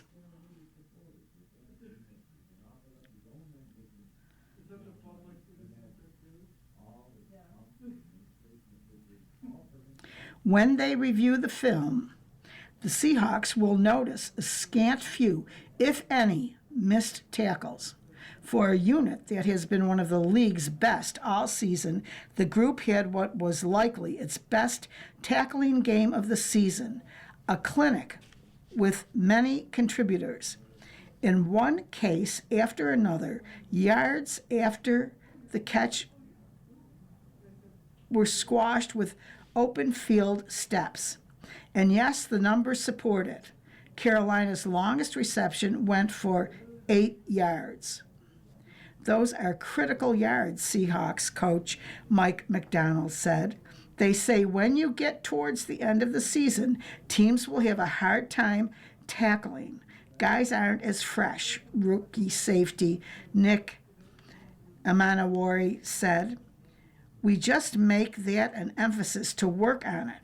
It's never easy, but that's what wins games. Those yards, takeaways, that's what wins games. It definitely sets a tone. Darnold can surely vouch for that. The veteran quarterback is quite fortunate to have the Seahawks defense on his side. Although he won again, Darnold wasn't particularly sharp. He committed 2 more giveaways to fuel more questions about his turnover tendencies. If there's a reason to wonder about the Seahawks' championship aspirations, it undoubtedly revolves around the turnovers. Seattle entered Week 17 with 26 giveaways on the season, second most in the NFL. Minnesota had 29 and had 2 more on Sunday. Darnold fumbled in the second quarter, boxed in the pocket as he attempted to pass.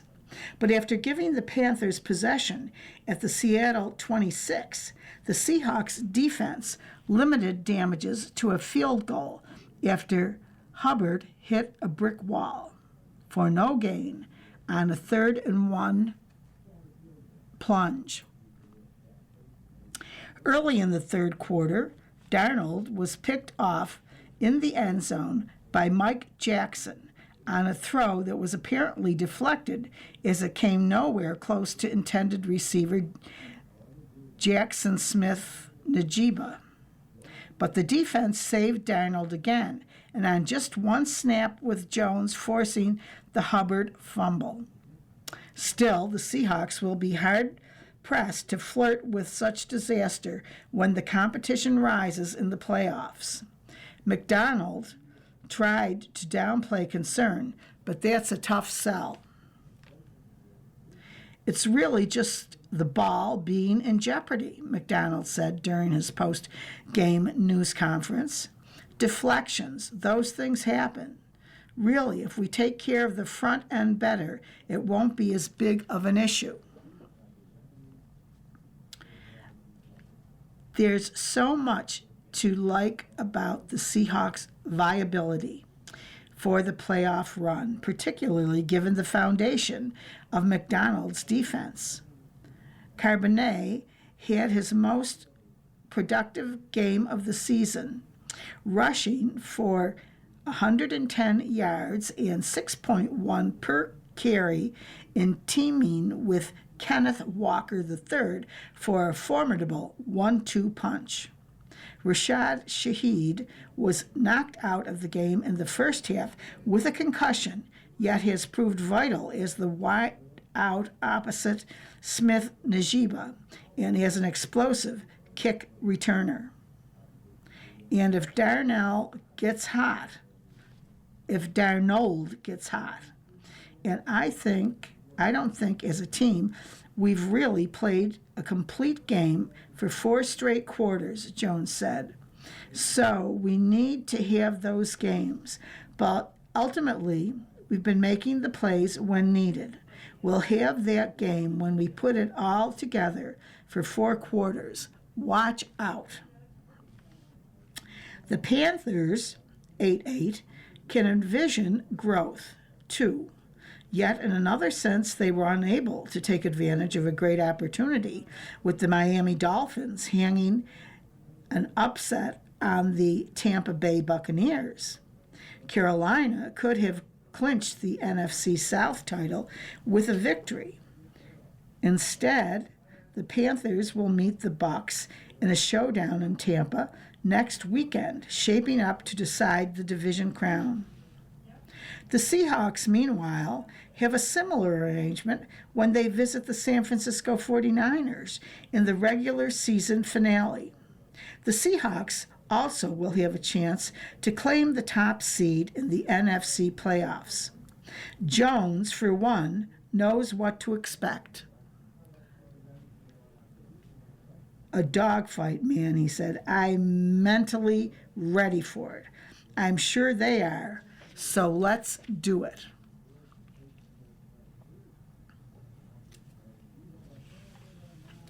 You are listening to a reading of today's issue of USA Today on the Niagara Frontier Radio Reading Service. The time is 28 minutes after the hour.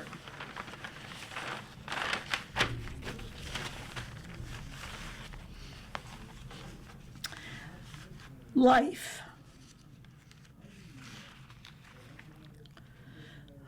We mourn the R.I.P. roaring deaths of the year on our home screens.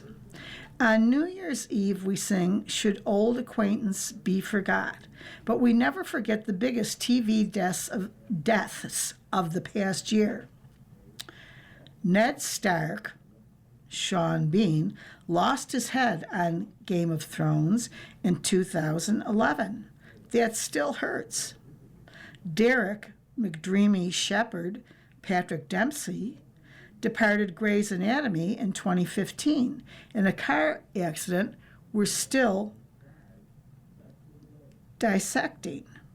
The brutal death of Yellowstone cornerstone John Dutton, Kevin Costner, in 2024 lasted so long in the second half of season 5 that it almost spilled into 2025.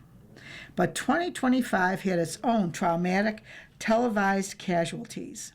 Here are the most significant TV deaths of the past year. And once more in 2025. Spoiler alert for any 2025 shows you haven't seen. 7. Marge Lives. Alice Glick played her final role on The Simpsons. Despite internet rumors, Marge Simpson did not die in 2025 on The Simpsons, but longtime church organist Alice Glick, who started in 1991 season 2, when the first George Bush was president, croaked. The November 16th episode of season 37 opened with Mrs. Glick collapsing in church during a Reverend Lovejoy sermon. executive producer Tim Long succinctly confirmed the demise of the character, once voiced by late Oscar winner Cloris Leachman, saying Mrs. Glick was dead as a doornail. Why did Pilfery's Robbie have to die in Task Episode 6? Soulful Tom Pelphrey broke 2020's heart with his TV murder at the behest of his sister, as troubled Ben Davis in Netflix crime drama Ozark. Pelphrey did it again as single dad Robbie Pendergrast in HBO's Task, a good-hearted sanitation worker who robbed drug houses and criminals who really deserved it. Cornered, life-beaten Robbie's death was inevitable, but the fatal stab wound delivered by Dark Heart's toughie Jason, played by Sam Keeley, was all the more tragic because the motorcycle gang member already had killed Robbie's brother, Billy, played by Jack Casey. Hitting viewers with the death in episode 6 of the 7-episode HBO series was especially tough. We thought we had more time with Robbie. Pelphrey, you're on TV death probation until 2028.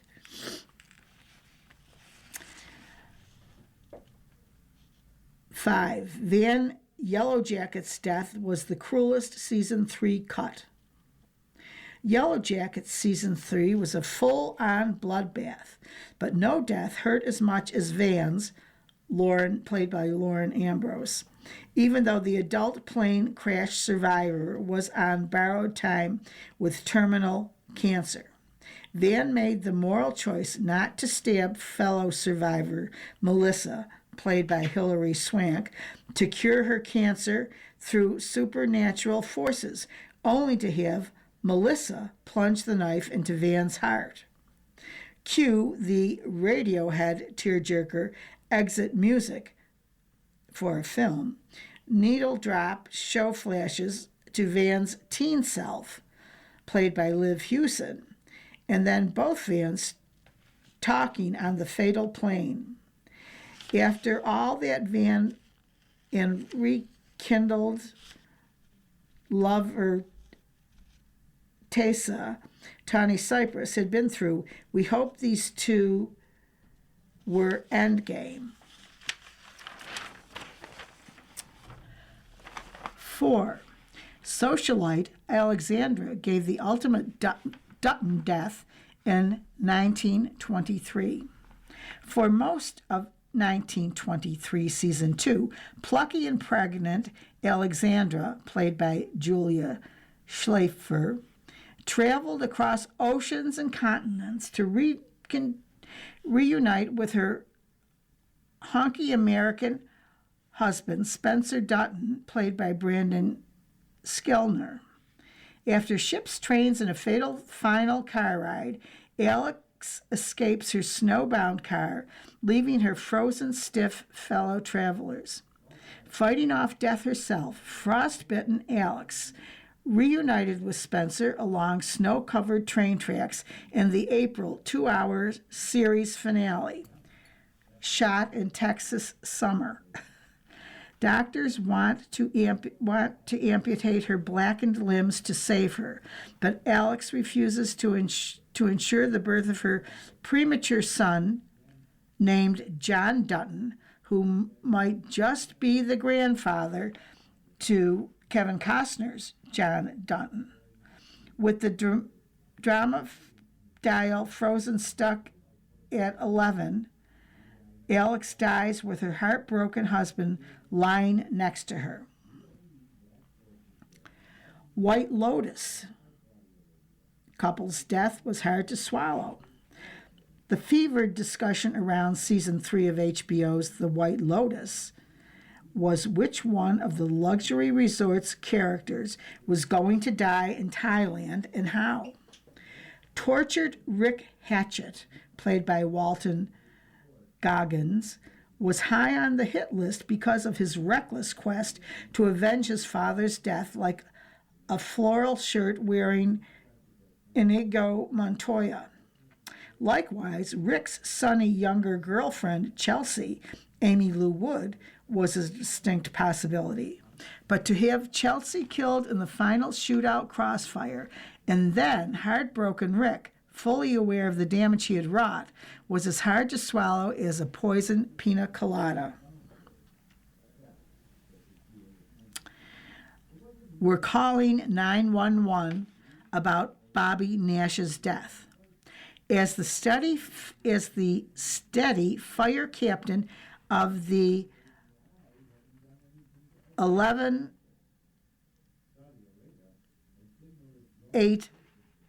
Robbie Nash, Peter Krause, wasn't just the 911 central leader for 8 seasons. He was the show's conscience. Nash evaded pirates, snipers, killer bees before heroically succumbing to a lethal virus in the April 17th ABC episode. Nash went out like a hero, saving his fellow firefighter Chimney,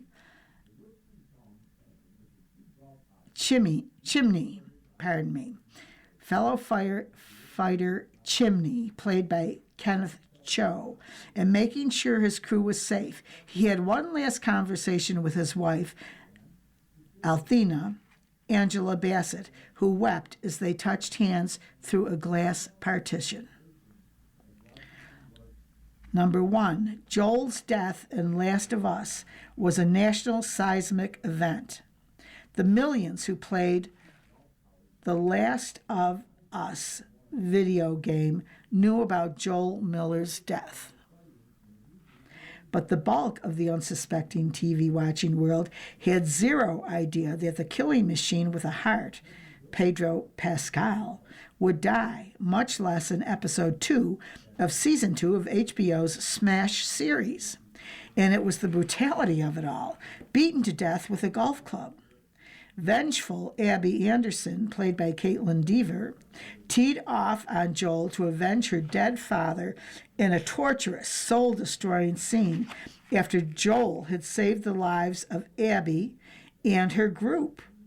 The beating ended with a final execution in front of his surrogate daughter, Ella, played by Bella Ramsey. The Last of Us is forever changed, with Ellie seeking revenge.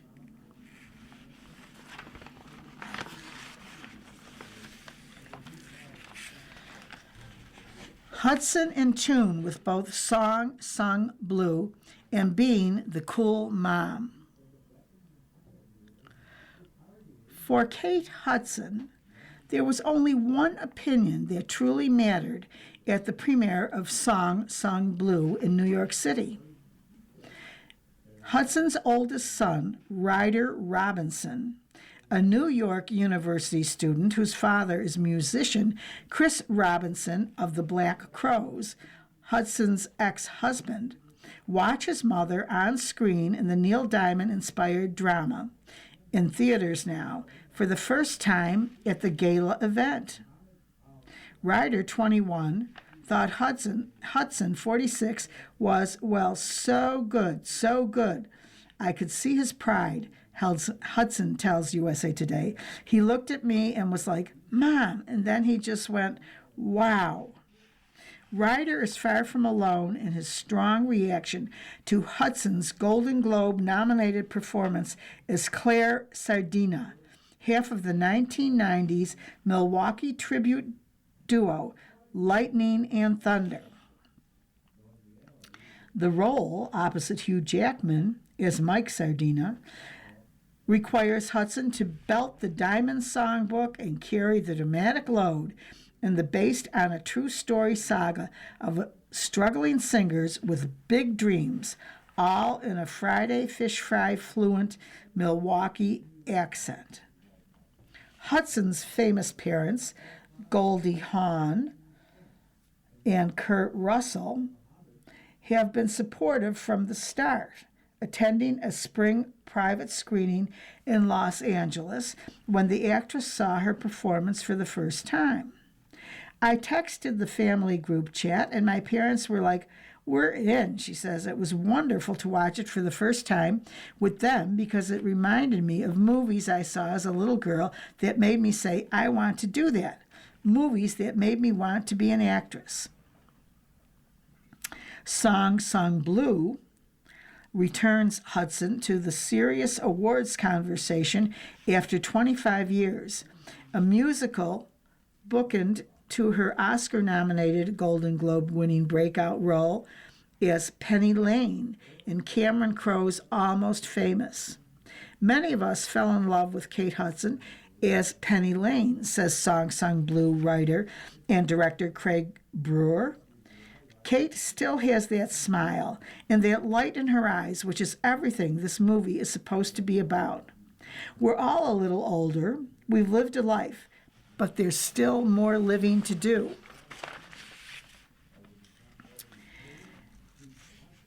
After a rom-com run that included How to Lose a Guy in 10 Days and Fool's Gold, Hudson has been selective about roles to accommodate her family, which includes Ryder, son Bingham 14, with Muse frontman Matt Bellamy, and daughter Rainey Rose 7, with fiancé Danny Fujikawa. I've spent a lot of my time making sure I was present for my kids, Hudson says. I've been a mom my entire adult life. Now that Rainey is a little bit older, I have allowed myself to really start working again. And sometimes, whether destiny or chance, you destine to do things. They fall into your lap exactly how you're supposed to. Jackman urged casting Hudson after seeing her sing on CBS News Sunday Morning in April of 2024, during which the actress performed songs from Glorious, her dream project and first album. I watched and texted Craig like 100% Kate is Claire, Jackman says. The offer went out the next day. Within 24 hours, Kate was in. Hudson hadn't even realized Diamond grew up near her childhood home in Colorado. He was like 10 minutes from me. How could I not have met Neil Diamond, she says. That was like 39 years of my life. It's so weird.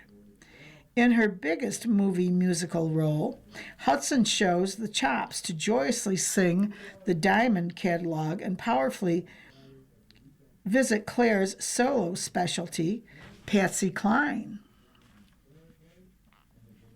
Telling Claire's story of struggle after losing part of her leg in a freak accident, a car struck her as she gardened in her front yard, makes Hudson the proudest about the performance.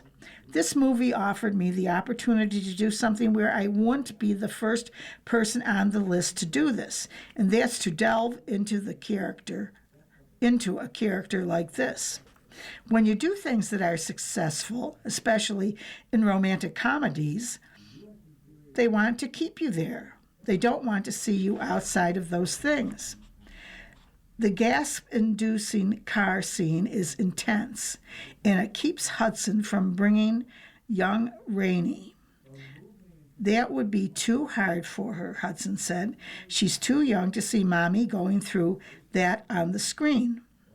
But the rest of the family has stood up, with older brother Oliver Hudson supporting his sister at the movie's American Film Institute premiere, while Goldie and Kurt hit the New York City premiere with Ryder.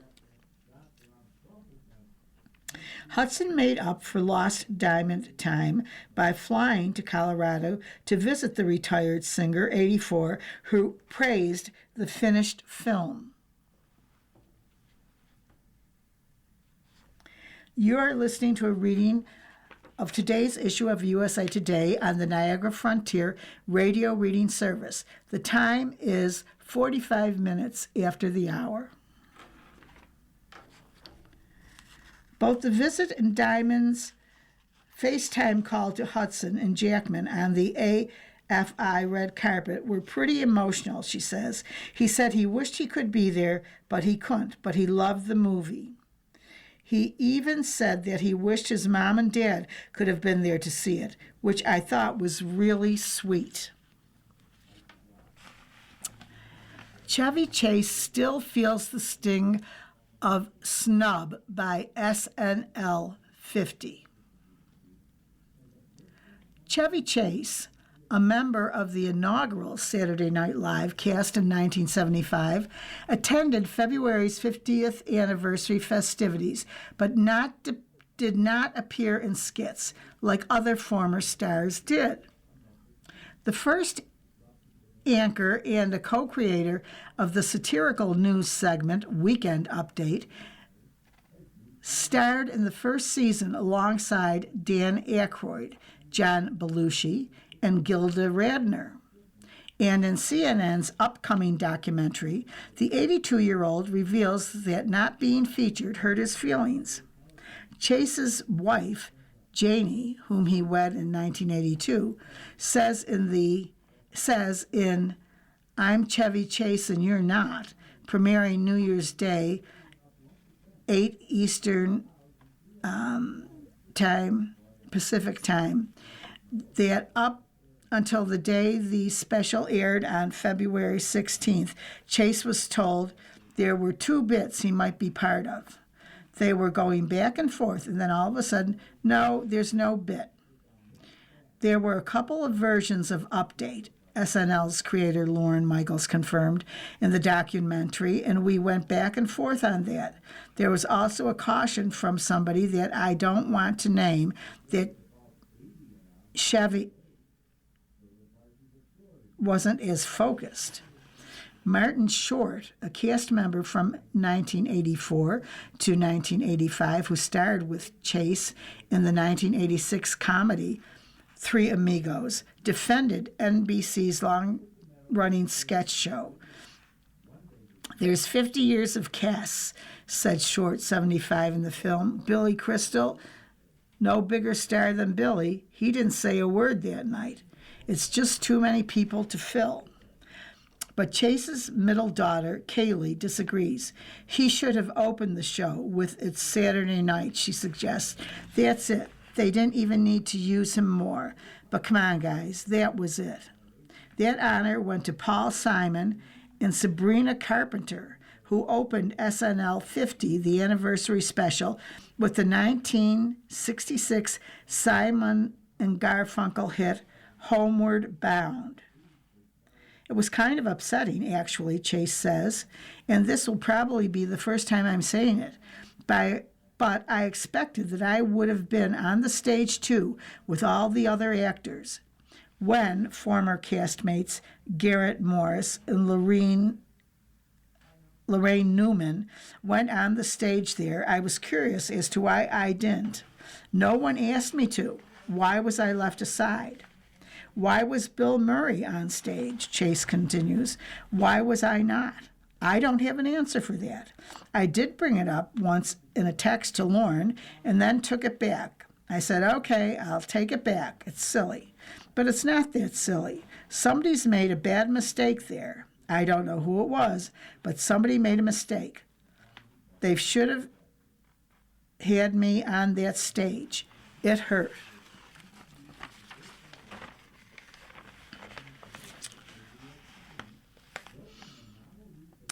They said what? The star's best quotes.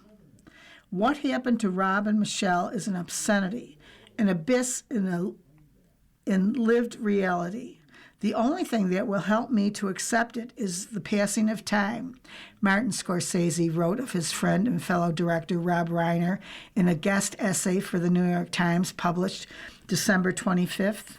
Scorsese paid tribute to Reiner and harked back to casting him as Leonardo DiCaprio's on-screen father in the 2013 drama The Wolf of Wall Street. Not only was Reiner a master of comedy, Scorsese felt he innately knew his character. The man loved his son. He was happy with his success, but he knew that he was destined for a fall.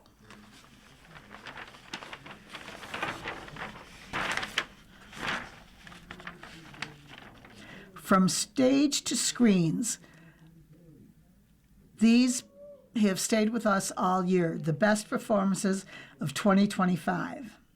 As we look back at the year in entertainment, we want to take a moment to recognize the best performances, not the absolute best TV shows, best movies, or best Broadway shows of 2025. We're talking about standalone performances within those movies, shows, or stage productions. Brilliant acting that brings complex characters to life, sheds light on fundamental truths, or just straight up sticks with us. From explosive TV characters to fascinating movie roles to profound plays, these are the best performances of 2025. Josh O'Connor in Wake Up Dead Man, a Knives Out mystery. Knives Out murder mysteries are mainly Benoit Blanc movies, but Wake Up Dead Man is straight up also a Father Judd movie. O'Connor is sensational. He is a feisty but good-hearted young priest faced with being a pariah in his own church when accused of killing the place's toxic Monsignor. Amid this whodunit exploring faith, forgiveness, and cult of personality, O'Connor superbly wields a mighty sense of warmth and empathy that makes us believe we can all be a little bit better about caring for others and giving each other grace.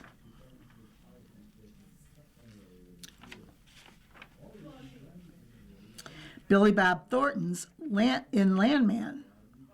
The Big Oil series was blowing up when season 1 ended in January and kicked off season 2 in November is the current hot show in the Taylor Sheridan universe. Sure, Landman benefits from Hollywood star power of John Hamm, rest in peace in season 1, Demi Moore, and this year's best cameo from Cowboys owner Jerry Jones. Yet what makes Landman a gusher is saggy Gene Thornton, who can summon more bark than a West Texas coyote, inspiring fear with no physical right and bringing laughter with just his eyes. Billy Bob is back, and TV is better for it. Jimmy Kimmel monologues on Jimmy Kimmel Live. Giving a late-night monologue isn't traditional acting, but standing in front of an audience to deliver a show opening speech is a performance. Kimmel's seminal 2025 monologues, his return to the show after being suspended following comments about Charlie Kirk's murder, and the tribute to his late band leader, Cleto Escobedo, were so much more than completing a task so we could get to the next news cycle. Instead, Kimmel showed us how to be human, how to stand up for your beliefs by connecting to others, not by being cruel, how to celebrate a friend and colleague while also mourning all the moments and jokes that will be forever lost. Through a few tears and jokes, the late-night star made us all stop scrolling and pay attention. Isn't that the greatest thing entertainment can do? Nicholas Hoult in Superman. To paraphrase Elephanthrope in Wicked, we needed Hoult to be villainous so David Corenswet could be super. Yes, Corenswet was pitch perfect as the Man of Steel, but let's not overlook how well Hoult understood the assignment with a magnificently hateable Lex Luthor. We couldn't take our eyes off his performance as a dangerously insecure bully bursting with rage, which skillfully approached the line over the top without ever crossing it. Had Hoult been less compelling, the moment Lex got his comeuppance and is brutalized by Krypto, wouldn't be so deeply satisfying. In our book, he gets an A. Hannah Embinder and Jean Smart in Hacks.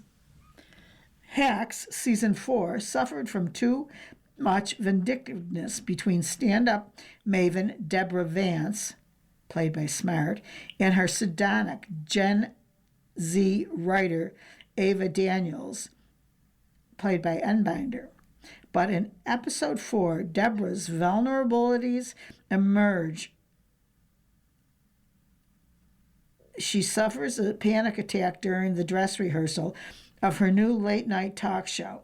In a chance meeting with Carol Burnett, reason enough to love this episode, she suggests Deborah try the old trick of focusing on one person in the room to mitigate her stage fright. Deborah and Ava have been slinging vitriol at each other for weeks, but as Deborah begins her monologue and starts to spiral, she gazes toward the studio audience to find Ava. It's always Ava. The pair, so adept at eye rolls and snark, share an unspoken moment of tenderness that exhibits why they can't ever quit each other. Miles Heiser in Boots. Netflix comedy Boots, about a young gay man stuck in the closet while he tries to survive Marine Corps boot camp in 1990, was one of the most surprisingly heartfelt stories told on TV this year. And its center was Hazier, whom you may know from his bratty teen performance on NBC's 2010-2015 family drama Parenthood. As flailing cadet Cameron Heiser is magnetic and affable, the kind of underdog hero we want to root for in episode after episode. The best scenes in the show are the literal internal dialogues his character has between himself and a fantasy version of himself that has all the confidence, strength, and wry wit he desires. The scenes could be corny, but Heiser pulls them off easily. You have been listening to a reading of the USA Today for Tuesday, December 30th. We read from the USA Today weekdays at noon. For more information, call us at 716-821-5555. Your reader for this hour has been Barbara. Hello, this is Marian Heatherly, Community Engagement Coordinator for your Niagara Frontier Radio Reading Service, and I'd like to talk to you for a few minutes as another year comes to a close. We've been reflecting on what we've accomplished in 2025 and what needs to be done in the new year, and you, our listeners, are at the heart of everything. One of our most important goals in 2026 is to sign up new listeners. More than 100,000 people across the Western New York, Greater Rochester, Southern Ontario region with vision loss, limited mobility, learning disabilities, or other reading challenges would benefit from our programming, but we only know a fraction of them because they're listening online. We love that you're using the service. Could you please take a moment now to let us know you're listening online by calling 716-821-5555 extension 5 and leaving a message, or just send us a quick email to read@nfradioreading.org. It's very important for funding applications and other activities to have an accurate count of listeners. We'd also appreciate listeners' help spreading the word about radio reading. Our listeners are the best ambassadors of the service because you know us and use us. Do you belong to a group that would like radio reading to come speak? Please give us a call at 716-821-5555 extension 3. Do you have a friend or loved one who would benefit from radio reading? Please have them give us a call at 716-821-5555 extension 3. Do you live in a group home or senior living center where more people would benefit from radio reading? Please give us a call at 716-821-5555 5555 extension 3. The most important message we want to share this holiday season is thank you to all of our listeners who have supported Radio Reading in 2025 by listening, by making a donation, by attending an event, by spreading the word about us, by connecting a new listener with us. You're incredibly important to us as we review our accomplishments of the past year and plan for the future, so we can keep our programming free for everyone who needs. The following program is intended for listeners who are blind, have low vision,